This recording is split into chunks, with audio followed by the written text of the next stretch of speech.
जय हिंद।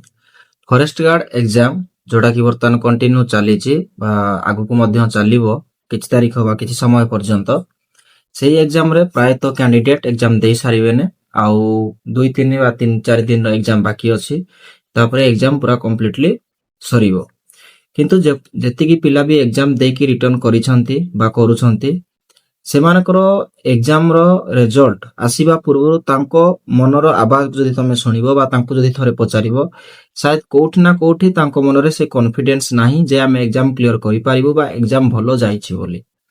एग्जाम जदि आमे 100 जन पिलांको नबा सेथिरो प्रायतः 85 ରୁ 90 जन पिलांकर एग्जाम भलो ही जाइनी बा सेमानको सेल्फ सैटिस्फैक्शन मिलिनी। सेथिरे बहुत भलो पिला भी थिले जो माने स्टैंडर्ड क्वालिटी रो जो मानकर भलो पाठ भी हुए किंतु सेमानकर एग्जाम भलो हेइनी तांको मन भितरे से कॉन्फिडेंस आसुनी जे आमे क्रैक करि पारि बोली। ता पछर कारण कोन थाई पारे बा को रीजन रो एग्जाम खराब होइछि बिली भाबुछो तो ता ऊपर आज ए वीडियो रे आमे आलोचना करिया जे केउ केउ कारण थिला जो द्वारा प्राय तो पिलांकर एई एग्जाम खराब जाईछि।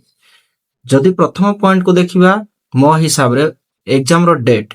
समस्त प्रीवियस ईयर जो फॉरेस्ट गार्ड एग्जाम हेतिला सेही हिसाब रे गुटे एनालिसिस लगैथिले कि फॉर्म फिलअप सरीबार मिनिमम 3 ରୁ 4 मास परे एग्जाम हबो। तो जनवरी लास्ट बा फेब्रुआरी सुधा तांकर फॉर्म फिलअप सरीथिला तो समस्तकर एक्सपेक्टेशन थिला कि मिनिमम जून परे एग्जाम हबो। तो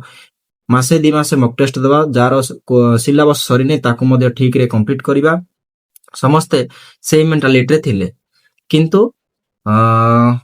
सेही समय पर्यंत एग्जाम गला नाही बहुत जल्दी ही एग्जाम हे गला अप्रैल सुधा अप्रैल एग्जाम ही पूरा कंप्लीट करि देला। तो जो द्वारा जो पिलांकर टार्गेट रखिथिले जून रे बा जुलाई रे एग्जाम हबो बोली सेमानकर एक रे सिलेबस नथिला सेकेंड जिनसला सेमाने सेति की कॉन्फिडेंस निज ऊपर आनी पारि नथिले जे एग्जाम सेंटर रे जाई की गुटे भलो स्कोर करिवा। तो एग्जाम डेट बहुत पिलांको पई इंपोर्टेंस हे गला एई टाइम रे बा एई एग्जाम पई सेही पिलांको पई एतेटा फरक पडिला नाही जो माने प्रीवियस ईयर एग्जाम देई की भलो स्कोर करिथिले बा किछि पॉइंट रे कटिथिले बा किछि मार्क रे कटिथिले कारण सेमानकु जणा थिला बा सेमाने गोटे ईयर ऑलरेडी एक्सपीरियंस थिले किंतु जो माने नुआ फर्स्ट टाइम पकैथिले बा सेकंड टाइम भी हो किंतु किछिटा प्रिपरेशन हेई नथिला सेमानक पई सेईटा गोटे डिमेरिट्स पॉइंट हैला कि बहुत जल्दी एग्जाम हे गला। सेकेंड जिनस होला exam pattern previous year exam pattern आ वर्त ए ईयर एग्जाम पैटर्न ने किछटा डिफरेंस थिला। एग्जाम पैटर्न माने क्वेश्चन पैटर्न कथा कहूची क्वेश्चन पैटर्न ने डिफरेंस या थिला कि प्रीवियस ईयर रे रीजनिंग थिला आ वर्तमान जो एग्जाम चलीछि बा ए ईयर रे रीजनिंग को संपूर्ण भाबे काटी देछि बा माइनस करिछि जो द्वारा प्रॉब्लम हैला कोन बहुत पिलांकर पसंद रो सब्जेक्ट होछि रीजनिंग एवं मैथ रीजनिंग जदि 30 बा 40 मार्क गुटे एग्जाम रे पडुछि 100 रु ताले सेमाने चेष्टा करंती सही 30 बा 40 मार्क संपूर्ण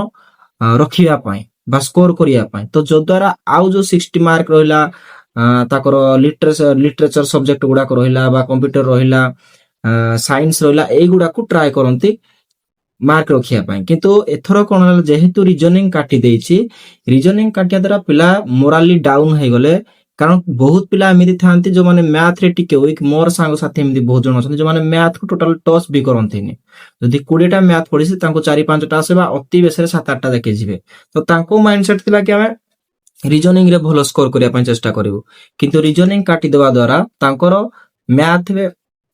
रे भी टिके भलो हला नाही एवं रीजनिंग भी तांकर जेहेतु पूरा माइनस हेगला सेहिठी प्रॉब्लम हैला। सेकंड जिंस साइंस पार्ट आर थर पढुथुला पूरा प्रॉपर साइंस रो क्वेश्चन आस्थिला एथर साइंस मध्ये देला नाही। तो एई जो सब्जेक्ट वाइज जो पैटर्न डा बनेला सेइटा रे पिला टिके हैम्पर हेले फास्ट ला कि रीजनिंग काटी देला पिला हैम्पर हेले तापरे साइंस रे भी किछि पिला टिके पढी पुढा को जाईथिले सेही जागा रे साइंस मध्ये एते प्रॉपर्ली आसिला नाही। तापरे आसिला पोस्ट आ वैकेंसी कंबाइन करिया द्वारा क्षति कोन हला एठी फॉरेस्ट रैंक रो पोस्ट भी अछि फॉरेस्ट गार्ड रैंक रो भी पोस्ट अछि एक्साइज डिपार्टमेंट रो मध्ये पोस्ट अछि तीनटा क्वालिफिकेशन हिसाब रे तीनटा पोस्ट एठी अछि। एग्जाम से कोन कला ना कंबाइन कला समस्त जानिचो हायर पोस्ट जदि हमें देखिया सबुठारो 1 नंबर रहइबो फॉरेस्टर रहइबो 2 नंबर को आसीबो एक्साइज डिपार्टमेंट रहइबो ता तळे रहइबो फॉरेस्ट गार्ड। तो जो पिलाटी फॉरेस्टर पाई पोस्ट पकईथिबो तो से सेई लेवल रो नॉलेज रखिथिबो बोली से फॉरेस्ट को एक नंबर प्रेफरेंस रे देइथिबो। जे एक्साइज डिपार्टमेंट रे पकईथिबो तारो फॉरेस्ट गार्ड अपेक्षा अधिका इंटरेस्ट एवं अधिका कॉन्फिडेंस एवं पाठ नॉलेज ज्यादा थिबो बोली से आगो प्रेफरेंस देइथिबो काको ना एक्साइज डिपार्टमेंट को देइथिबो। एवं लास्ट जो माने एक्साइज डिपार्टमेंट बा फॉरेस्टर पका पाई योग्यता जा पाखरे नथिबो से कोन पकईथिबो ना फॉरेस्ट गार्ड पकईथिबो। एग्जाम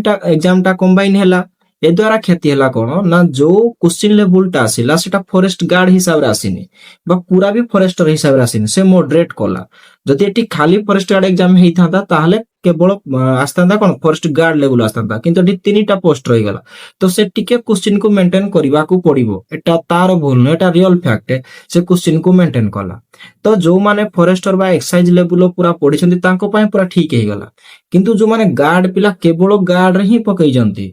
तांको क्वालिफिकेशन हिसाब से केवल गार्ड पकई छंते से केवल ही लेवल पाठ पढ़ी जाइथिले तो शायद सेमान को पॉइंट टिके टॉप हो गला कोन बना मैथ तमे डिस्ट्रिक्ट लेवल रे पेपर देखिबो डिस्ट्रिक्ट कॉन्स्टेबल रो पेपर देखिबो बा ओएसपी आईआरबी जो हितला तार पेपर देखियो यार मैथ देखियो किछ डिफरेंस रहउजी सेठी 19 20 टा रो 19 टा 18 टा मैथ पूरा मुहरे मुहरे होतरा एठी 14 15 टा आ 5 टा मैथ को तुमको टिके टाइम टेकन रहउजी क्वेश्चन टिके लेंदी रहउची। तो ये जो पोस्ट वैकेंसी एकाठी कला सेटा गोटे प्रॉब्लम हैला एग्जाम खराब हेबारे। आ गोटे हैला 4 नंबर पॉइंट हैला मार्किंग मेथड। ओएसपी आईआरबी रे तो परसेंटाइल मेथड थिला किंतु डिस्ट्रिक्ट पुलिस रे हैला फायरमैन हैला एगुडा कर हुए कोन र मार्क तमे 100 रु जेति कि रखुजो माइनस मार्किंग हैला परे सेईटा रे ही तमरो सिलेक्शन टोटल प्रोसेस टा हबो जार जेति कि र मार्क रहला तो सेईटी कोन हुए पिलांकर कॉन्फिडेंस ठीक ठाक रहो एवं पिला मध्ये जानंती जे हमें पाइबो ना न पाइबो किंतु परसेंटाइल मेथड मु से मानको बुझे जो माने जानि ना जो प्रकृति रे परसेंटाइल मेथड कोड जो माने ढाबा मारिबा पई चाहुचो रिसेंट पूर्वर जो माने तुका मारिया वीडियो बनैथिले सेठी जने पिला लिखितिला कि हमें तुका मार देबो तुका माइले हुएनी तुका माइले क्षति कोड हुए एई परसेंटाइल मेथड जोडे लागिथिबो।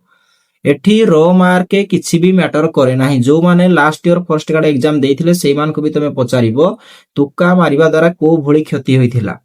जदि एठी परसेंटाइल मेथड काहा को देखिबा ना एक्यूरेसी तमे केति की ठीक करजो। फॉर एग्जांपल जो दि जण पिला अछंती फर्स्ट पिला जे से रखिछि 70 टा अटेम्प्ट नैछि एवं 70 रु तार 68 बा 69 टा ठीक अछि तो तार परसेंटाइल मेथड तमे जदि हिसाब करिवो 99.99 भळा परसेंटाइल तार रहिबो कोन पाना तार मात्र गोटिए भूल रहि गला किंतु सेई जागा रे आउ जण पिला अछि जे कि 80 टा क्वेश्चन अटेम्प्ट करितिला तार 72 टा ठीक अछि किंतु तार 8 टा भूल हेछि किंतु ता ए नंबर पिला फर्स्ट पिला जे 69 ठीक 69 रो मार्क रखिजी ये 72 रो मार्क रखिजी आम हिसाब रे 72 रो मार्क रखिया पिलाटी सिलेक्शन होबा कथा किंतु परसेंटाइल ले जेहेतु ये 8 टी भूल करिछि यार परसेंटाइल ले कमी जिवो 80 बा 90 तळको आसे ये 8 तळको आसीबो तो सिलेक्शन नबो किए 69 पिला रो सिलेक्शन नबो भलो से बुझो 69 प्लस सिलेक्शन नबो इदि पई कि तार गोटे भूल अछि किंतु 72 नंबर रखिथिबा पिलाटी कटिबो इदि पई कि तार 8 टा भूल अछि।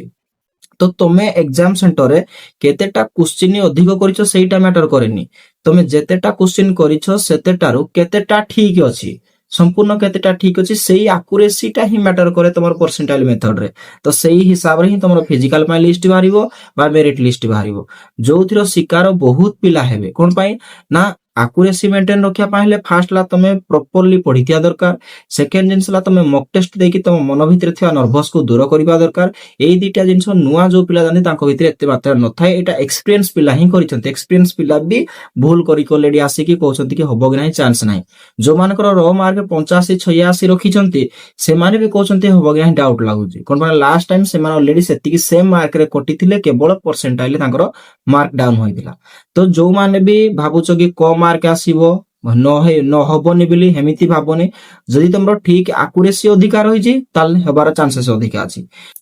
जो माने अधिका मार्क रखिजो सेमाने कर भी जदि भूल अधिकार होइजी ताल सेमाने भी कंफ्यूज रे थाई पारो तो लिस्ट को वेट करो चेष्टा करो भगवान को डाको ना आसु जदि भी न आसला या पर जेति कि भी एग्जाम रहउची चेष्टा करो कि समस्ते जेमिति परसेंटाइल मेथड बेटर मार्क रखिया पाए जेमिति जे कोनोसी भी एग्जाम रो रिजल्ट बाहर तुम सुनिथिबो तुम सांग साथी बहुत जनकर ना फिजिकल पई आसे किंतु फॉरेस्टर एमिति गोटे डिपार्टमेंट तार दे रिजल्ट बाहर तुम आखि बुले आनिबो तुम सांग साथी बहुत रेयर पियांकर ना आस्ताय तार कारण बहुत मान उत्तर न थाए ମୋ ହିସାବରେ ତ ସେଇ ପରସେଣ୍ଟାଇଲ ମେଥଡ, କିନ୍ତୁ ଅଲଗା ଗୋଟେ ଏକ୍ଜାମ ସମସ୍ତଙ୍କ ଯେମିତି SSGD ହେଲା, ଅଗ୍ନିବୀର ହେଲା, OSCPRB ହେଇଥିଲା, ଯୁଆଡେ ଦେଖିବ ପିଲା ହଁ ମୋର ହେଇଛି ଏମିତି ସମସ୍ତେ କୁହନ୍ତି, କିନ୍ତୁ ଫରେଷ୍ଟ ଗାର୍ଡ ଏକ୍ଜାମ ହେଲାକୁ ନା ବହୁତ ରେୟାର ପିଲାଙ୍କର ହେଇଥାଏ। ତ ଆଶା କରେ ସମସ୍ତେ ଭିଡିଓର ତାତ୍ପର୍ଯ୍ୟ ବୁଝିପାରିଥିବେ କେଉଁ କେଉଁ ପଏଣ୍ଟ ପାଇଁ ଏକ୍ଜାମ ରେ ସବୁ ଭୁଲ ହେଇଥିଲା। ଆଗକୁ ବି ଯୋଉ ଏକ୍ଜାମ ଆସୁଛି କ୍ୱେଶ୍ଚିନ୍ ଲେବୁଲ ଟିକେ ଟପ୍ ରହିବ, ସଦାବେଳେ ମନେ ରଖିଥାଅ, କଣ ପାଇଁ ନା ପ୍ରାୟତଃ ଏକ୍ଜାମ କମ୍ବାଇନ କରିସାରିଲାନେ। ତ କେତେବେଳେ ଭାବର ଯେ ପୁରା ଇଜିରୁ ଇଜିଏଷ୍ଟ କ୍ୱେଶ୍ଚିନ୍ ଆସିବ, ଯେମିତି କମ୍ପ୍ୟୁଟର କଥା କହିବି, କମ୍ପ୍ୟୁଟରରେ କିଛି ଇୟର ପୂର୍ବରୁ କ୍ୱେଶ୍ଚିନ୍ ଆସୁଥିଲା, ବର୍ଷ ଦି ବର୍ଷ ପୂର୍ବରୁ ସର୍ଟକଟ କି ଆସୁଥିଲା, ବା କାର ଫୁଲ ଫର୍ମ କଣ ପଚାରୁଥିଲା, କିଏ କୋଉଥିପାଇଁ ଷ୍ଟାଣ୍ଡସ ତା ବିଷୟରେ ପଚାରୁଥିଲା, ଏବେ ବି ଆସୁଛି, କିନ୍ତୁ ଡିଫରେନ୍ସ ବହୁତ ଅଛି। ସେଠି ସର୍ଟକଟ କ୍ୱେଶ୍ଚିନ୍ କି ର ଲେବୁଲ ଦେଖିବ, ଏବେ ଦେଖିବ ଡିଫରେନ୍ସ ହେଇଛି। ଏଠି ପ୍ରାକ୍ଟିକାଲି ଅଧିକା ପଚାରୁଛି, ଯଦି ପ୍ରପରଲି ତମେ କମ୍ପ୍ୟୁଟର ଚାପ୍ଟର ଠିକ ରେ ନ ପଢିଛ, କାହା ପରେ କୋଉ ଷ୍ଟେପ ହୁଏ, କଣ କଲେ କୋଉ କାମ ହୁଏ, ତମେ ଯଦି ପଢିନ ତାହେଲେ ସେଠି ତମର ମାର୍କଟା ଭାରିଏସନ ହବ। ତ ଯୋଉମାନେ ବି ୟା ପରେ ନେକ୍ସଟ କିଛି ବି, ଏଇଠି ତ ବହୁତ ପିଲାଙ୍କର ରେଜଲ୍ଟ ନେଗେଟିଭ ଆସିପାରେ, କିନ୍ତୁ ସମସ୍ତେ ପଜିଟିଭ ରହିକି ନେକ୍ସଟ ଏବେ ଯୋଉ ଗଲତିଟା ହେଇଛି ଯୋଉ ପରସେଣ୍ଟାଇଲ ମେଥଡ, ନେକ୍ସଟ ଇଣ୍ଟରଭ୍ୟୁରେ ଯଦି ସେଇ ଗଲତିଟା ନ ହୁଏ ସେଇ ଉପରେ ଧ୍ୟାନ ଦିଅ। ଆଶା କରେ ସମସ୍ତେ ଭିଡିଓକୁ ଠିକ ଭାବେ ଦେଖିଥିବ ବା ବୁଝିପାରିଥିବ। ଭିଡିଓଟି ଭଲ ଲାଗିଥିଲେ ସମସ୍ତେ ସପୋର୍ଟ କରିବା ପାଇଁ ଜମା ବି ଭୁଲିବନି। ଦେଖା ହବା ଗୋଟେ ନୂଆ ଶିକ୍ଷଣୀୟ ଏବଂ ଡାଉଟ କ୍ଲିୟର ଭିଡିଓରେ। ଜୟ ହିନ୍ଦ।